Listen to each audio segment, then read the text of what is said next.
hanggang talampakan. Tara na at makipag-ututang dila kay Laika Barista! O ano na? February na! Nasaan na yung sinasabi mo na mag-workout ka na ulit after ng holidays?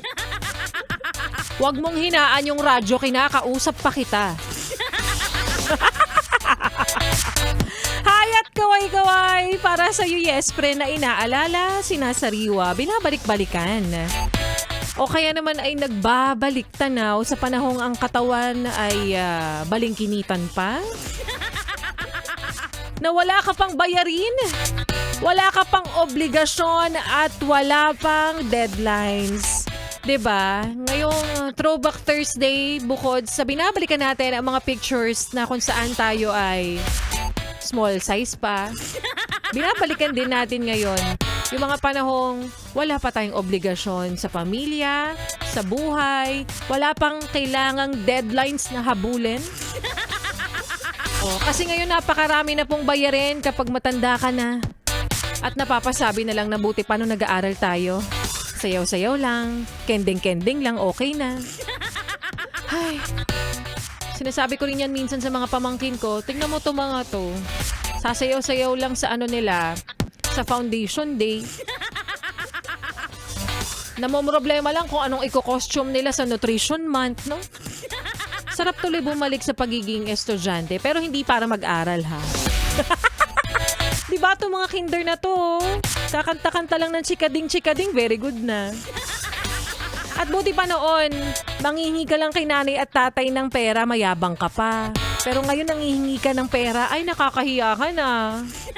At noon kapag mautusan ka pang bumili ng beef cubes sa palengke, yes friends, sa'yo na agad ang sukle. Ay, ang sarap balikan ng mga panahong yan. Sa'yo na kagad ng sukle. Kaya ngayon bumawi ka na, sabihin mo na sa iyong magulang, sa nanay at tatay, para sa mga estudyante dyan, sabihin sa iyong nanay at tatay na, Nay, tay, balang araw, wag po kayo mag-alala, masusuklian ko rin po lahat ng mga kinupit ko. Maayong hapon para sa mga maot at gwapa na Yespre natin. Kasama nyo ng kakapiling kachismisan, kakwentuhan at kaututang dila. Yes, totoo.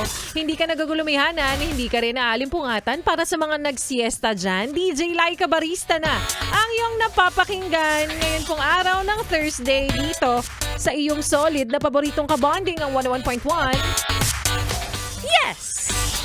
FM. Shout out sa mga yes friend natin na nakikinig ngayon sa kani-kanila pong sasakyan.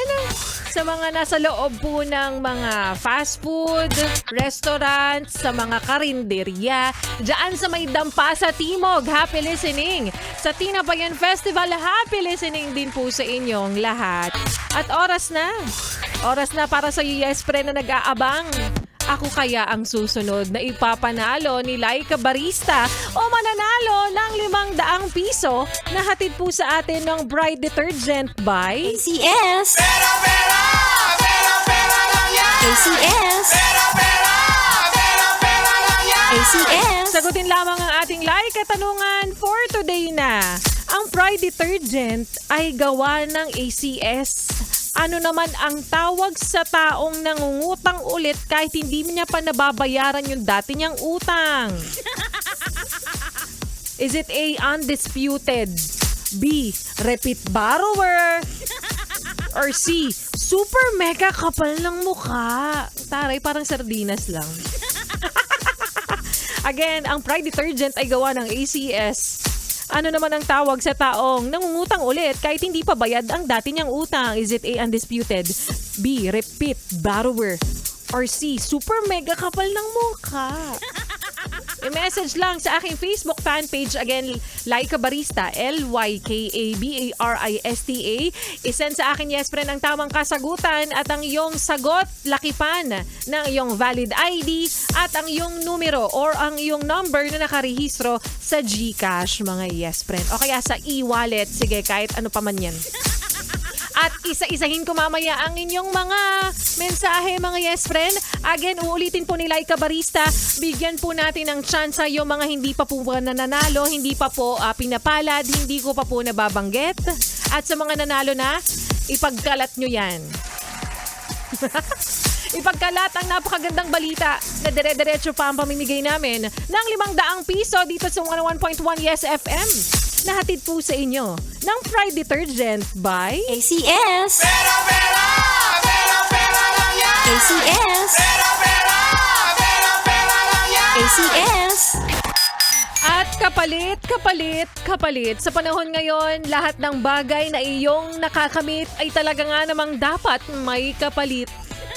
Oo, dahil sa panahong ito, wala na pong libre. Pero simple lang naman ang hinihingi ng Yes FM sa inyo, Yes Friend. Tulad ng ginagawa mo ngayon, naririnig mo ang tinig ni Laika Barista, huwag mo nang ilipat ang iyong stasyon. Huwag mo na ring ipihit pa ang iyong talapihitan sa kalaban dahil magbabalik po mamaya si Laika Barista at mamaya sa aking pagbabalik.